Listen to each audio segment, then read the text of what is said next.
You want to know how to feel successful? Let me tell you something. That's important too, because I never met anybody who felt like a failure who was happy. And I never met anybody who felt a success who was unhappy. Now how do we go about being a success? We can do it every day. It's simple. We get up in the morning, do our prayers and meditation. Then we go out and we face the day.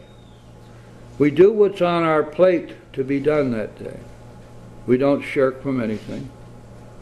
We do the next right thing as it presents itself as best we can, and that's all that our program requires of us, that we do what we believe to be the next right thing. And most importantly, we leave the results up to God. Now at the end of the day, if you look back and you say, today I did what was in front of me to be done, I did the next right thing, I didn't hurt anybody, and I left the results up to God, I've got a very successful day regardless of the results, because I don't dictate results anymore. See how easy that is? And with that feeling of success comes happiness.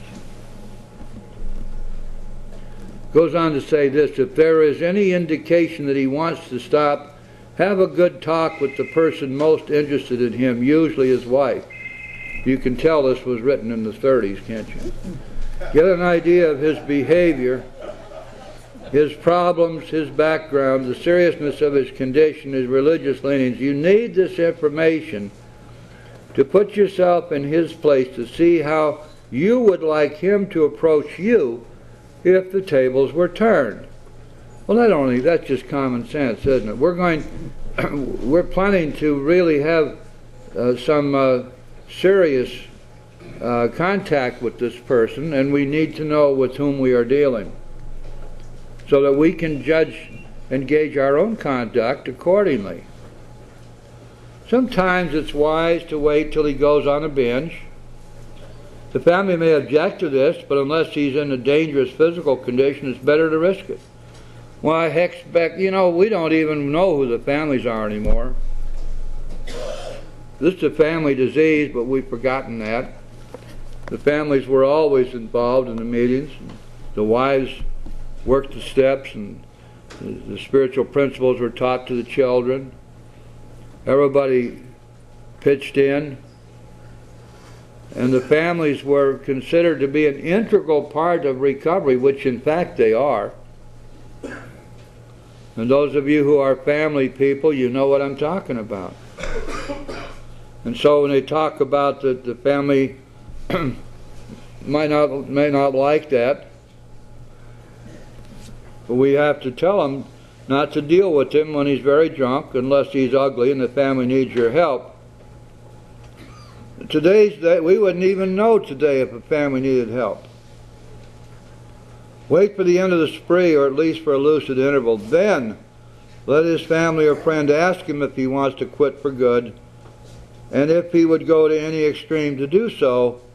If he says yes, then his attention should be drawn to you as a person who has recovered. You should be described to him as one of the fellowship who, as part of their own recovery, try to help others, and who will be glad to talk to him if he cares to see you. Now, we could almost disregard that paragraph because it just doesn't happen that way much anymore. Oh, I guess it does out in California, where they've got the cult of interveners out there.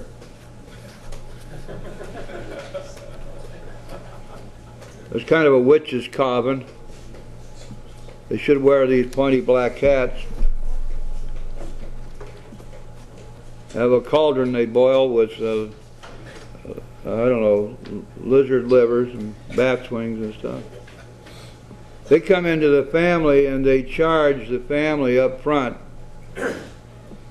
They spin a long story about how they're going to get this guy sober, that the family haven't been able to get sober.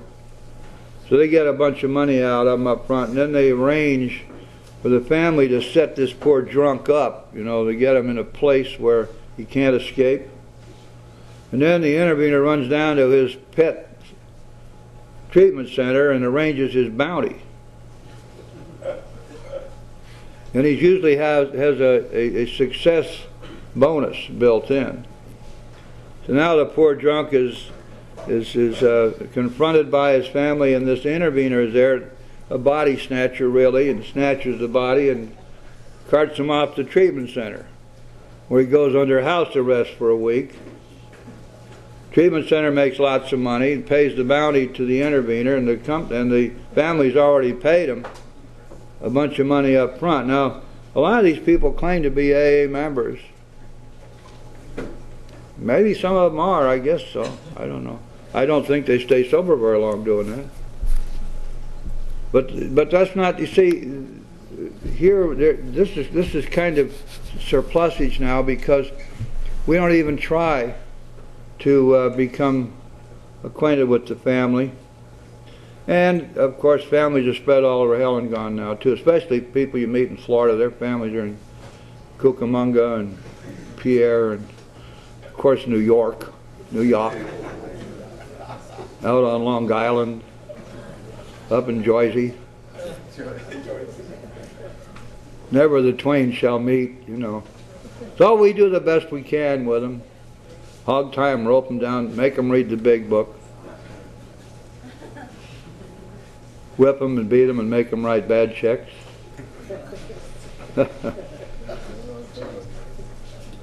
Whatever it takes, guys, you know. Okay, down at the bottom of page 90, if he does not want to see you, never force yourself upon him. Neither should the family hysterically plead with him to do anything, nor should they tell him much about you. They should wait for the end of his next drinking bout. You might place this book where he can see it in the interval. Here is no specific rule can be given. The family must decide these things, but urge them not to be over anxious, for that might spoil matters. So we're still with the family here. Usually the family should not try to tell your story. When possible, avoid meeting a man through his family. Approach through a doctor or an institution is a better bet. If your man needs hospitalization, he should have it, but not forcibly unless he is violent. Hello, Mr. Baker. Let the doctor, if he will, tell him as something in the way of a solution. And when your man is better, the doctor might suggest a visit from you. Though you have talked with the family, leave them out of the first discussion. Under these conditions, you'll see he's under no pressure. You will feel he can deal with you without being nagged by his family. Call on him while he's still jittery. He may be more receptive when depressed. Now, if you're marking in your book, you might want to put a little line right there, or an arrow, which says, in effect, disregard everything above here, or most of it. Because right here, and we'll start on this next week, this is where we've got this sucker and we're ready to go with it now. Forget about the family, everything else out, it's mano a mano. We're right here, we got them we're doing FaceTime now. And it's going to tell us exactly how we go about this doing. Now, most of the time these days, this is where it will all start. See your man alone if possible, it says. No mob scenes. You ever seen this disgusting spectacle of some poor, sad newcomer and 16 people surround him, each one of them trying to outdo the other as who is the greatest AA of all time? And the newcomer doesn't know what the hell's going on. Disgusting, isn't it? That's not the way we do it. This is a one-on-one program. See your man alone if possible. That's where we'll start. Janet, you're going to mark your book, right? That means you got to be here next week. Keep me straight. And Audrey, you will be bringing a real lawyer joke next week, right? No. Audrey, that's an or else proposition, honey. You don't have a choice now. Okay, I'm through. Thanks a lot. Anyway,